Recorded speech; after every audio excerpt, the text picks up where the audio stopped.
is Keir Starmer done? Yes, which doesn't mean to say that there won't be a kind of long tail of Keirism. You know, I mean, he's a very determined person. I mean, how can Keir Starmer stand on a platform of 10 Corbynite pledges and then the next day, kick them, throw them all in the bin, and you can't do anything about it? It feels like the leadership's sticking his fingers in his ears and going, no, while the world's burning, Starmer is just an idea. I mean, he says there is no such thing and never will be. There will be no Starmerism. He says, I've never dreamt. This is someone who doesn't dream. He doesn't dream of a better world. This death of big ideas. If the NHS didn't exist today, which of your political leaders would have the courage to create it? Yeah. Right? And which would have the courage? Which ones would be the ones saying, oh, it's too big, it's too difficult, it's too expensive? Yeah. Don't ask me to endorse anyone, but I would endorse Andy Burnham.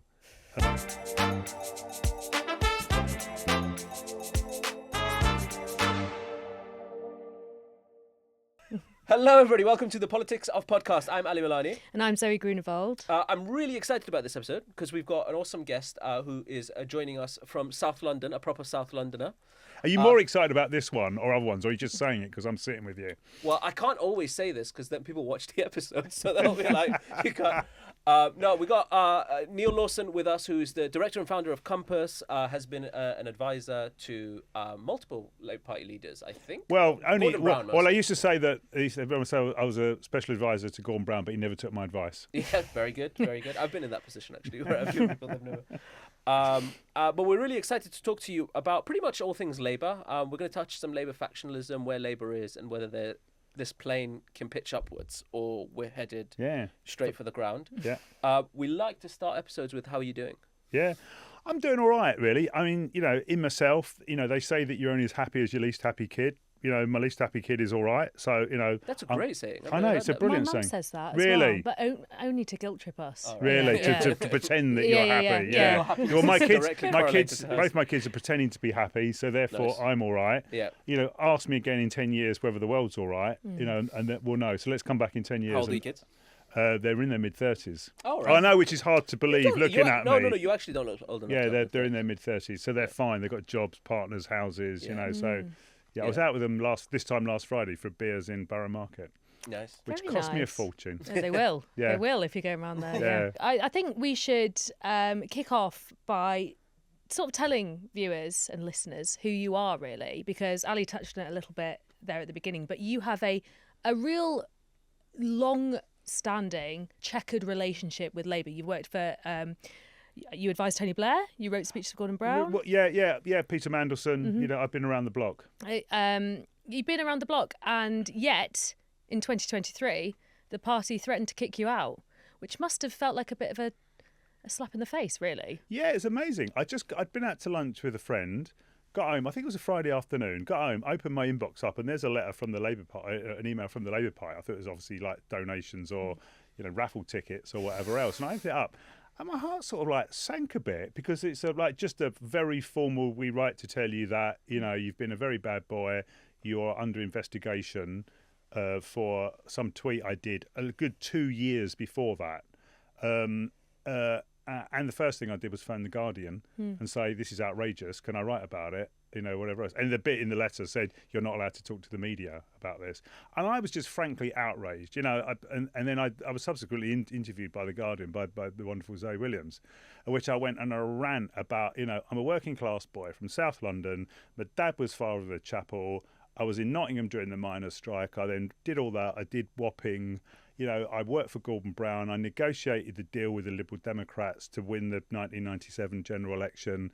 I've been a branch secretary, election agent, district secretary, political advisor, whatever. I am the Labour Party. There's a lot more people, more Labour than me, but it's just, this is outrageous what these people are doing. So I got on my high horse, and part of that was just thinking I'm fine. I can go to The Guardian. I then got all these barristers and people who got in touch with me and said they'll write my defence letter in to say what they've said is a load of old rubbish. So I'm fine. It's all the other people in the Labour Party who open up their inbox and find that letter. and they've got, no recourse to the Guardian or to legal advice. And for me, I've got a political life, whether they kick me out of the Labour Party or not. For lots of people, it's their political life, it's their social life, it's their meaning and identity. And these people are doing this you can tell by my voice that I'm passionate about this.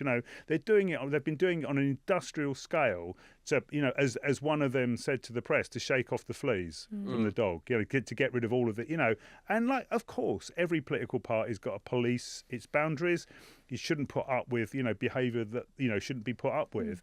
But other than that, it should be a political broad church, which makes it, the kind of agile, sustainable thing that that ought to be. And we're really paying the price now for those people who sent me that letter, and who sent the same letter to thousands of other people that have tried to make the party as narrow and brittle as it now is. So I think so they did it to me as well. But I think the reason some folks might not understand is that it's an emotional experience for people. Isn't that necessarily you don't have a political avenue outside the Labour Party? You will. Lots of members won't, but you will. You've spent for you 40 years, for me over 10 years of your life volunteering and helping build this house, for then people to come tell you you're no longer invited into that house is a very emotional experience, I think, and frustrating. It was, and I just thought, look, they're not going to drag me into the basement and shoot me in silence. We're going to out this, and that was done obviously in the run up to the general election, and by the way, the secret to yours, I think that I think kind of gives people a picture into the way that some of these folks are running the party is that the tweet was 2 years old. So, we'll just rehearse that quickly so you can see how kind of pathetic this stuff is. It was a tweet that was 2 years old, that when I originally did it, someone, and in his book, The Fraud, Paul Holden names the person as Luke Akehurst on the NEC as being the person who pushed it originally. They pushed it originally when I first did it. It was a tweet about grown-up politics in Oxford, where Greens were backing Liberal Democrats, and they tried to say that I was supporting parties other than Labour, and you can't do that. And I know you can't do that, and I wasn't doing that. I just said this looks like grown-up politics. Anyway, so it went into the governance system. The people looked at it in the Labour Party, said no case to answer, put it in the drawer. Then we'd picked up with Martin Ford, who did the inquiry into factionalism, and anti-Semitism in the party. After he'd been ignored, the person they appointed to do their commission was ignored by the bureaucrats because he hadn't said what they wanted. It became an embarrassment. We put on an event with Martin and others to discuss what was in his report. That infuriated them, apparently, and so they dug this file out and tried it again on exactly the same thing. I get the letter, but then the grounds for them doing it were very fragile. So my barristers wrote a long thing back, just saying this is ridiculous, we'll take you to the court, you can't do this or whatever. So then it took 18 months for that to happen, and then they eventually say, look, there's no case to answer, but just behave yourself in future. So what was the axe to grind then? Why did they take you through this? Why did they string you along like that? I mean, what do you think was going on? Well, I think there's a number of things. Clearly, I'm one of these pluralists who likes proportional representation and thinks that progressives should work together in order to defeat the right. Shock, horror. Very unreasonable. What a terrible thing to say. No, we should just divide and let Nigel Farage become the next Prime Minister. So there was that. And then I think that got, bound up with this thing with Martin Ford, and also that, I'm not a major figure at all, but I'm a bit of a symbol of the soft left and all of that politics, and they see the soft left as the gateway drug to the hard left. So let's shoot the soft left, and then we'll never end up with Corbynism again. So you're the gateway drug to me. Very, very, very possibly. Just you start with me, Ali, and then you end up with Jeremy Corbyn, John McDonnell. That's how it goes. So I think it was a symbolic thing, as well. And then, but in doing that, I think they bit off slightly more than they could chew. Not because of me or who I am, but I know a lot of people. I've been around the block a long time. I know people in the Guardian. I know other, all sorts of people lobbied on my behalf and just said, directly to Keir, this is stupid. Yeah. You can't go for Neal Lawson. No, can I ask you this? So I had Michael Crick on last week. And he spoke to me about, and Michael's not on the left. No, right? He's not. He described himself on the episode as a centrist. Yeah. With left left-leaning tendencies, and I really like Michael. And what he said to me was, listen, the way that they've treated the left is appalling, broadly, from soft left to I don't like the term hard left. Yeah, but whatever. And he said this is unusual because Blair, who you wouldn't call as the same politics as John McDonnell or Jeremy Corbyn, for example, had Tony Benn as part of a broader coalition of people that he spoke to. Blair Brown did as well. Dennis Skinner was friends. Basically a healthy party. You called yourself a pluralist. A healthy party has. Corbyn broke the whip again and again and again. He was never suspended. No action was taken. Do you know why? Because they had some level of political and self-confidence, that they believed in their ideas. They thought they could be robust about their ideas. They could take people on. Now, so I was going to ask you why this administration is behaving the way that it is. It's insecurity. I think it's insecurity, and they're over a mixture of insecurity and their overriding goal being to ensure that no one other than them ever runs the Labour Party ever again. You have to remember the near-death experience they had under Corbyn. It wasn't just that they lost control, surprisingly, of the Labour Party. It was what Corbyn did was threaten their whole political outlook, which was that you can never win or get close to winning elections with a kind of properly social democratic platform that Corbyn put forward in 2017. And it looked like it was going to be over for them, that momentum were going to come for them, we're going to deselect them, etc. So they'd had this near-death experience, and so therefore, and I think it's really interesting that there were two ways out of that. One way was the kind of Blair way, which was to use the second referendum as a platform to launch a new party, and there were very advanced conversations about doing that. Blair had given up on and Mandelson given up on the Labour Party. It's lost to Corbyn and momentum. We're going to have to form something new. And the Labour Together, Morgan McSweeney element, which said, no, we can still win this, but we can, and we can win it by being incredibly deceitful about what we're doing. So you've just mentioned Labour Together. Our audience might not know the sort of factional history and some of those elements. Oh, come on, listeners, get with the. So Labour Together was an entity. Can you give them a very Cliff Notes broad what the party from Momentum to Labour Together, what these different groups are? And so there's broadly the Labour Party can be grouped between a kind of left and a right. There are variations in that. Ali's already alluded to the fact that historically there's a thing, with not very nice terminology for either of them. There's a soft left and a hard left, a kind of more radical left and a more pragmatic left. And on the right, there are kind of different groups. That, there are the Blairites, which are the kind of globalisation, technocrats. And there's kind of Blue Labour, which are much more the kind of how do we go back to a communitarian kind of working class politics. And then there's a very kind of old right, which was, the trade union right, which had very few ideas, but were very good at organising. And Labour Together was originally an entity supported by some of the Blue Labour people, in particular an MP who's no longer an MP called John Cruddas, who was quite a thoughtful person who I've always been very close to and admired. And they generally started it, to do what it says on the tin, to bring Labour together when it was a big danger of when Corbyn took over, of the whole thing fracturing and, war, taking place. Then this guy, Morgan McSweeney, comes along and becomes the director of it. And under the umbrella of supposedly bringing Labour together, has a plan, an incredibly cynical plan, but a brilliantly masterminded, unbelievable kind of coup, to find in that left-wing moment, a bunch of MPs and then eventually a candidate who could win from a kind of Corbynite position, who'd been part of the Corbyn kind of project, but then as soon as they'd won office and won the leadership, use that to impose a completely different kind of politics and change the party, hugely. Yeah. So in a very broad sense, I would say what you'd say, Labour Together right now would be considered as the traditional right of the party, Momentum the left. Yeah. Soft left being we've just started mainstream. We've just started this new thing called mainstream, which is trying, to reawaken the kind of historic, soft left position in the party, which is probably still the majority party of members would identify as being on the soft left, and that would be what Keir Starmer would have said he was, before he Certainly become what he presented himself as. leader. Well, yeah, I wanted to ask what your view of Keir Starmer is in all this, because he is often accused of being a shapeshifter.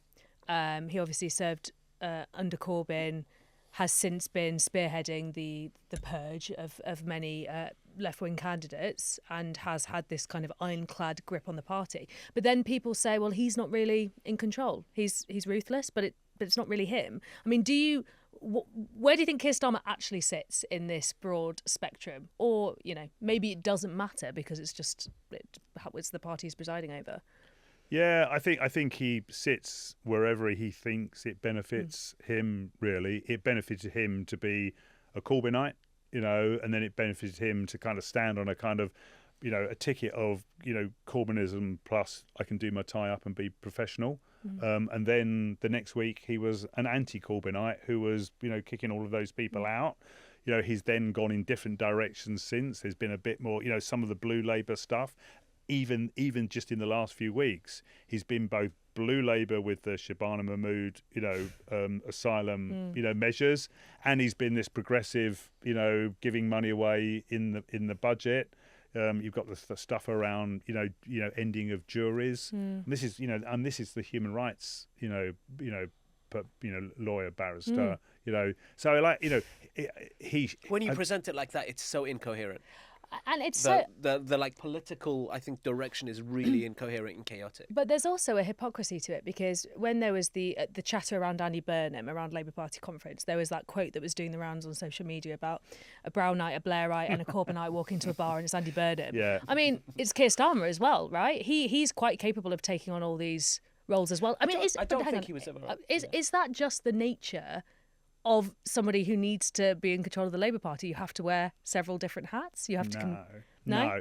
Of course, it's fine being a sort of commentator and organiser on the fringes of things, and you can say things or whatever. To be a leader, you have to be nuanced. You have to be pragmatic. You have to win over different elements and play that game clearly. But my word, you have to do it from some basis of a political analysis, an ideology, a programme, and know what you want to do. I mean, Blair had, whether you like it or not, Blair, had that. Brown had elements of it, particularly with his economic and social, policies. Ed Miliband had it, with his pre-distribution and, then, One Nation kind of stuff. He thought about some stuff. I mean, all of these people read books and had ideas. Corbyn had, loads of ideas himself, or had ideas, around him. Starmer is just an idea. I mean, he says there is no such thing and never will be. There will be no Starmerism. He says, I've never dreamt. This is someone who doesn't dream. He doesn't dream of a better world. This is just. I mean, he plays the sort of pragmatic, what works, roll your sleeves up card, and maybe that's all we expected after 2024. But we haven't even got that. He's proved himself not to be a good manager. Look at the way the Downing Street is run, the turnover of people, the shifting in the cabinet, these different policy positions. He's not even a good manager, let alone a good political analyst, leader, visionary. He's good at getting to the top. And that's a skill. I recognise that's a skill. But why did he want to get to the top, and what's he trying to do? And it's the die is cast now. I think now it's just how long is the end game? Who knows? Because that is the strange question, isn't it? If you don't have a vision of what you want to be as a leader, why become a leader? It's. I think all of these people should go to counselling. I mean, all of them. I mean, I almost genuinely believe it because sort your problems out before you enter grown-up senior running the party politics, because so many of these figures are driven by the relationships with their mums and dads, or watching one too many seasons of The West Wing. Yeah, and those combined. So how do you end up getting a politics where the more thoughtful, considered, compassionate, inner confidence people, not arrogance, but kind of inner confidence, and that's the kind of leadership we need. You kind of briefly touched on it. Is Keir Starmer done? Well, yes, which doesn't mean to say that there won't be a kind of long tail of Keirism. I mean, he's a very determined person So he's not. I don't think he's going to leave easily. The Labour Party isn't good at kicking. Quite rightly in one sense. You can't just become like some of these football teams that just change manager every few months. So I don't know how it's going to pan out. I mean, anyone who predicts anything in British politics clearly now is a fool. So what I predict is no, I'm joking. So I don't know. I mean, everyone's saying it's probably now till May because to step out and do anything and make a move is such a risk, isn't it? It's such a risk, and most of them are fairly risk averse. But who knows? Because where we are right now, the party, I mean, some would say existential risk because we're polling at 14%, give or take. In some polls, second, third, fourth, I've seen this week. It's expected that the May elections are going to be atrocious. Yeah. His personal ratings are the worst since polling began. Yeah. And I think generally... Other than that... Yes, it's going great, yeah. Generally, the bit that's most frustrating is we can't tell a story. So no matter what you think of Tony Blair, there was a coherent story about his government. Yeah. No matter what you think of Gordon Brown, there was a coherent story mostly for his tenure or what he believed in. Right. What's remarkable to me is we're sat here maybe a year and a half into a Labour government, 6 years into Starmer's premiership, and Zoe started by kind of asking you what does he believe, right? We still don't really know what, and if you don't know what you believe, if we don't know what he believes, the country doesn't have a coherent story. And it's almost too late now. So it's way too late. I mean, the question for this party now becomes: do you survive or do you? Because I mean, the French socialists went from 51% to like 7% in one term. Yeah, and I think that's perfectly possible. I don't think there's a flaw under the Labour Party's position. He himself, seems to be hated. I mean, you go to. I've been to some public meetings where just his name, people start booing his name, and it's kind of like it's weird, isn't it? Because he's not like doesn't come across as that objectionable person, but it's something to do with, the at least mild hopes people had in July 24 and the winter fuel allowances, and the zero change and the zero charisma and the lack of vision, etc., etc. So I think it's way gone for him, but that doesn't mean to say he won't cling on for some time longer, but and then the party, my worry is the party will then kind of go into panic mode and grab whoever's next, whatever shiny figure is next, and go, they're good at talking to the camera, let's get one of those people, without thinking about, and let's put all of this in the context, not just of the crisis of the British Labour Party, but social democracy, the world over is not going well. Spain, they're just keeping their head above water. But nowhere is this working. There is a big crisis of the politics of the Labour Party, the world over. So my anxiety as well, I've got to be, if I'm honest, is I'm obviously a Labour Party member. I've been in the party for 10 years. I stood for the party. I had death threats with the party's logo next to my name, and actually had one person make an attempt. So I'm loyal to the party to a certain degree, but a lot of my anxiety isn't just the existential crisis facing the party, but who is going to come next, and us laying the road for a Nigel Farage, extreme government. Yeah, how much of that is on your mind? as well? I mean that's what gets me out of bed every morning. It's not just another election. No, and I have to be put my hand up here. People like me have been crying wolf for a long time.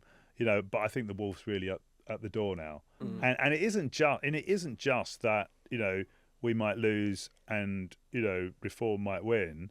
It's what we're doing to pave the way for that. That the stuff about people protesting, the things around civil liberties, the things around asylum. These things are all paving the way and allowing the right to come in. And if they've got any kind of plan, and if they follow the kind of script that Trump went through with his, Heritage Foundation, 2025 report, which laid out exactly what they were going to do, what institutions they were going to go for, who they were going to replace. They're becoming more and more serious. £9 million this week would have helped them get a bit more serious and hire a few more researchers. So they're really gearing up. So it feels really, really desperate. Zoe, can I ask you a question? We're both party members, right? You're not. So for us, we're in it, right? So do you think it's as bad as we think it is in terms of the troubles facing the Labour Party? I think it is, because I think for those who aren't Labour Party members, there isn't even this affection for what the party could be. Yeah. There is just this sense of what the hell is going on? You guys are acting almost as chaotically as the Tories. You promised you wouldn't. And, you know, it feels like the leadership's sticking his fingers in his ears and going, no, while the world's burning. You know, it's that. And they don't have this familiarity of what Labour could be and the great figures who are in the Labour Party who mean well and they just can't break through. So, yes. Yeah. I think it does. Like, it's that meme of that dog. You guys seen it? Yes, with the where fire behind everything's him. on fire around him and he says, this is fine. Right. But this is a long-term hollowing out of Labour's position in terms of having a class behind it, the working class, the strength of the trade unions, of big thinkers and big ideas. The world was working for the Labour Party for many decades, and it stopped working some decades ago, and it's been on a long decline. And at some point, you fall over the cliff. And the danger is that it's going to fall over the cliff. And I've had several conversations this week with people who seriously think the Green Party could now become the alternative, centre-left, left-wing party in Britain. Certainly in polling, in terms of party membership, that they could, overtake consistently the Labour Party. They're at 175. We don't know where Labour is, but it's low 200. Right? Yeah. So Labour's going down. And part of, I'm so cynical about them now that moves like they made over asylum are partly because they think it plays for them politically, but also because they know that more people leave the Labour Party.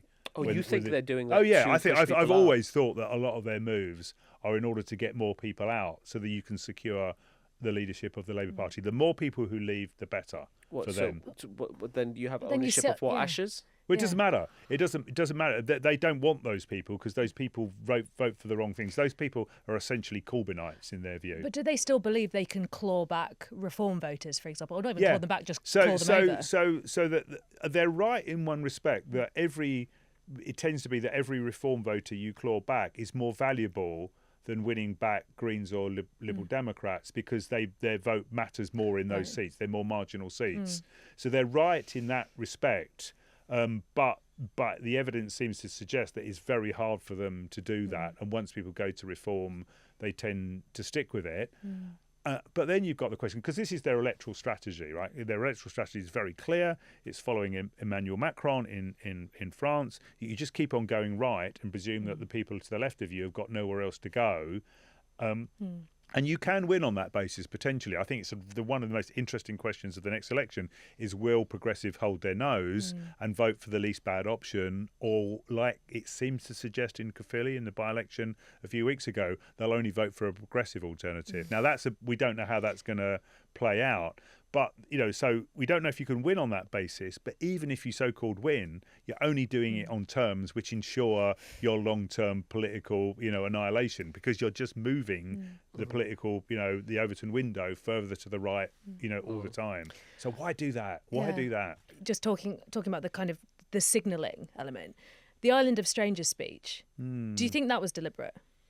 Yeah, you think that was a deliberate signal? Yeah, of course it was. And again, how frightening is it that a prime minister can read a speech that he's never looked at? I mean, he's supposed to be. See, he delegates everything. It seems, and likes to do certain events. In particular, the Never Hear Keir stuff of being abroad. I mean, he loves being abroad. Well, it looks like it. It looks like it. But to have an important speech like that, and not to, he said I'd not read it. And it's like frightening, isn't it? What could they have put in there? So someone was signalling, and maybe Keir Starmer was just he's the lightning rod for them to say stuff. So we talk about factionalism. I actually don't think factionalism inherently is a particular problem. So I want to ask, how much is it sustainable? Because for me, it's perfectly sustainable for me and you to be in the same political party, even though we might not agree on everything, right? If you consider yourself soft left and I consider myself maybe further to the left than you do, it is perfectly healthy, Let's I have think, a for left us off, to be. Ali.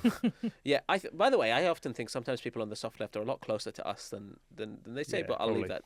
But it's perfectly reasonable for Neal Lawson and Ali Milani, I think, to be in the same party. In the same way that I think it's perfectly reasonable for John McDonnell and Dawn Butler, for example, or Andy Burnham to all be in the same party. do you think we can be in the same party with Blue Labour and some of the stuff Shabana Mahmood says? Basically, is this tent big enough for everybody, or is the tent actually too big and we need to have a conversation about how big this tent is? Now, my answer is I think yes. When a party leadership isn't insecure, right? No matter who wins the arguments, we have debates on conference floor, we have debates within the party. I win some, you win some. We have a platform, we tell a story to the country, right? When you're not insecure, is that possible? Well, so I've two things. Firstly, what I've been careful recently to talk about is not factionalism, but hyper-factionalism. Yeah. So I've always been involved in soft left factions in the Labour Party because that's my politics, and I've organised and agitated for it, and I've wanted to win votes and positions and arguments. And arguments. And there's nothing wrong with that. I think there's everything right with that because what you do in that process is you learn, you listen, you hone your argument, you become better, you can see some things. That's the process of becoming a better politician. With working with other people, who you don't necessarily agree with, and you change your mind. For example, I changed my over what you're saying, arguing and winning votes. I changed my mind in PR. Yeah, I was anti-PR. Right, I really. was a younger politician. See, and then over the process of sort of debates and stuff like that, you change your position. So that's a healthy thing. So factions are an important thing, but if it becomes hyper factionalized, which is what in an unprecedented way, which is what Morgan McSweeney and this Labour Together lot have done. Their job was not to win dominance. Their job was to eradicate everybody else. And that's entirely different, in which no one else has a voice. You were saying earlier that Blair, had other people around him and other people were on the benches and they weren't suspended, etc., etc. They want to eradicate everyone else. So there is never a threat again to their monopoly control of the Labour Party. That's the first point. The second point is that in a system of proportional representation, who knows what happens? Because first past the post forces you into that big tent politics. You have to organise one party, in order to win, the number of seats, in the country. And first past the post is it's one of the reasons I don't like it. Is coercive. It forces you both internally. It forces you to be in something that is too cold outside. It's impossible to flourish outside. So you have to stay inside this big tent, however much you dislike it. And it does the same to voters as well. It says you're going to have to vote for this, the only viable option because there's no other viable options because the voting system doesn't allow it. Yeah. Now under PR, which moves from a big tent to a campsite, I think that's a much more interesting, fluid place. And if Blue Labour want to go and start their own party, they'll get, the same percentage of seats that they got votes for. The soft left, the more radical left, or, whatever. Now, that still means that at some stage, you've got to come and work together in terms of building an alliance to have a majority in Parliament. It doesn't negate the fact that, the future has to be negotiated. And what these people are trying to impose a future, and people don't like things being imposed on them. They'll swallow it for a while to get the Tories out in 2024. But we all need to breathe. We need to be able to speak, think, be heard, listen to. You can't be coerced. And that's what they're trying to do. And that's why they'll fail, not just because people don't like it, but because their project is so brittle and so narrow. There's no other ideas in it. There's no challenge. There's no accountability. It can't adapt. It can't learn. And in this complex society, you're going to have to learn how to do that, or you're going to fall over into chaos, which is exactly what they're doing. I want to put a scenario to you. It's not very well thought out, so it might not make sense. Let's see how this goes. We get to the next election. When is it? 2029? Yeah. And it looks like it's going to be very, very tight. We could well see Nigel Farage as Prime Minister. The Greens and the Lib Dems are refusing to stand down candidates. Could you see a scenario where Labour, and maybe it isn't under Keir Starmer, maybe someone else is the leader, Labour, the Liberal Democrats and the Greens do some kind of deal to keep Nigel Farage out in exchange for a referendum on PR? What do you think? Yeah, I think it's, by whatever mechanism, the fragmentation of our political system, every now and again, I mean, the Brexit thing did it and 2024 did it to get rid of the Tories, but even, that forced people back into, a more two-party outcome. But that two-party outcome is really temporary because underneath that, there is all this fragmentation. So you don't have a fundamentally solid, even with an 80-seat majority after 2019 or a 170-seat majority after 2024, it's still not a stable government because underneath it there's all this fluidity and fragmentation. So that's never going to go away. yes, I think the shift to PR is important because it encourages progressives to work together. But I support it because it's the right thing to do. That everyone's vote should count equally. And my hope is that that it encourages that negotiated politics in which there is still just about the Labour Party are trying to destroy it. But there is still just about a progressive majority in this country, and that progressive majority can be given a voice under a PR system, because under first past the post, they only win it by pandering to reform Tory voters on a kind of reform Tory platform. In a PR world, and pandering, let's pander to the progressive majority rather than the few right-wing swing voters in a few swing seats. So it gives you the ability to win, but. We need a leader of the Labour Party. Keir Starmer said he was in favour of proportional representation in the leadership, and then completely junked it afterwards. We need a leader of the Labour Party who instinctively and fully and truly believes in this, because they know that in order to change the economy, to change welfare, you've got to change the political and democratic system. Who is that? So we've kind of painted the picture of Labour's in trouble, right? Yeah. And I think anyone listening, if you don't think Labour's in trouble, you Go might want back to and listen Google again. councillor, like you said. Yeah. Right? So there's a huge discussion about who the next leader is, but also what the next direction is. Conversations. I mean, if you look at the polling, I've said it on the show before, the only one that can save the Labour Party electorally looks like Andy Burnham. Yeah. If you just look at the raw data. But where Streeting is the one that's discussed as the sort of favourite of the machine. Angela Rayner's name keeps coming up. Yeah. That looks like it might have gone away now. I don't know. But Angela Rayner's name kind of around. Yeah. Other names, am I missing anyone? Who else? Shabana Mahmood. Shabana Mahmood might fancy it, although after her immigration interventions, I think the party membership Her numbers have nosedived with the party membership. What do you think? I'm not asking you to endorse anyone, but generally, look at the poll. You don't ask me to endorse anyone, but I would endorse Andy Burnham. I've known Andy a long time, and politically we weren't aligned really. I was on the soft left, and he was a kind of much more kind of Blairite. I knew him as when we were both advisors. He then becomes an MP. Joins the cabinet, serves under Brown, etc. Always thought he was a lovely guy. Not a very good footballer at all, to be honest. Oh, really? Where's he play? Do you know what position he plays? He plays up front. Oh, Striker. You can always tell. He's a bit lumbering, I have to say. I mean, tries hard. Yeah. But not.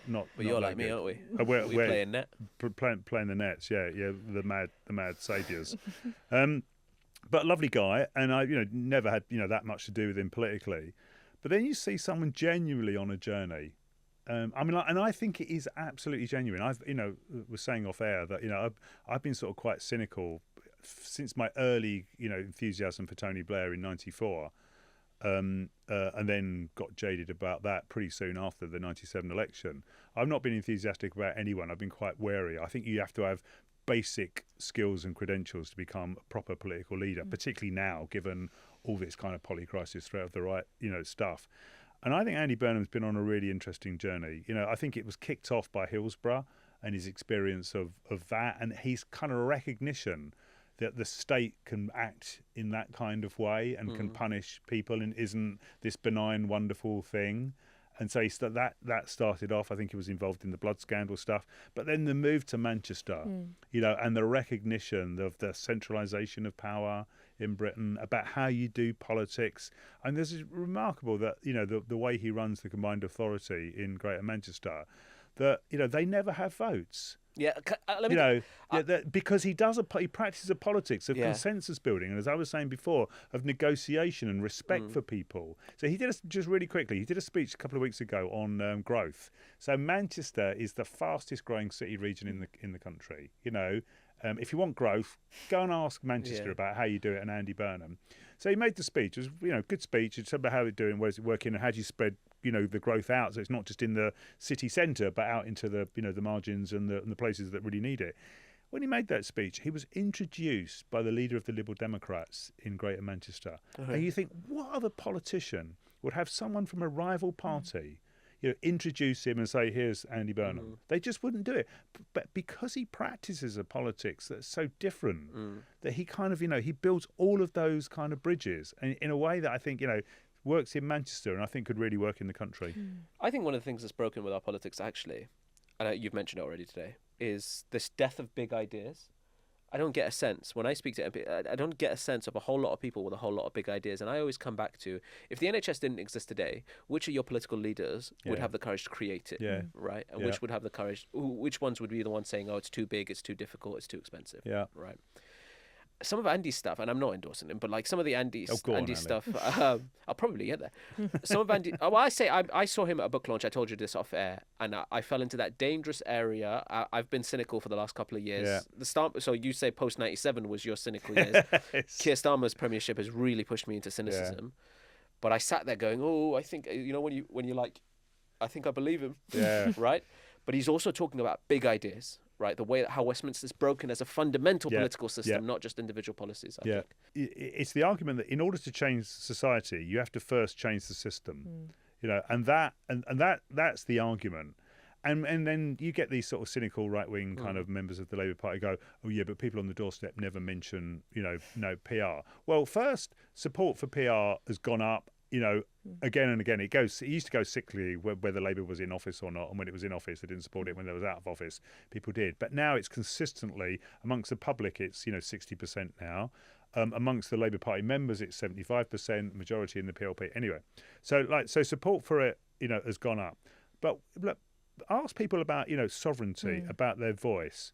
Well, Brexit was just about sovereignty and voice. No one listens to us. It wasn't just about kind of leaving the EU. It was kind of, here's our moment to hit the emergency button and say, stop the world, I want to get off, it's not working for us. Or what about if you had a voting system that enabled you to do that on a kind of regular basis, where your vote, what was the turnout in the Brexit election, right? It was like almost 80%, because your vote counted. Everyone knew their vote counted. And if you've got a PR system where your vote counts all the time, then it's going to be, you're going to be listened to. And instead of the Labour Party pandering to a narrow group of swing voters in swing seats with quite reactionary, changing positions, you've got to, pitch your argument to a much broader swathe of people and count, and talk to, and listen to many, many more people. And if you start changing that stuff along with devolution, and Andy Burnham's talked about, ending the whip system, and these sort of reforms would then allow you to have a politics to discuss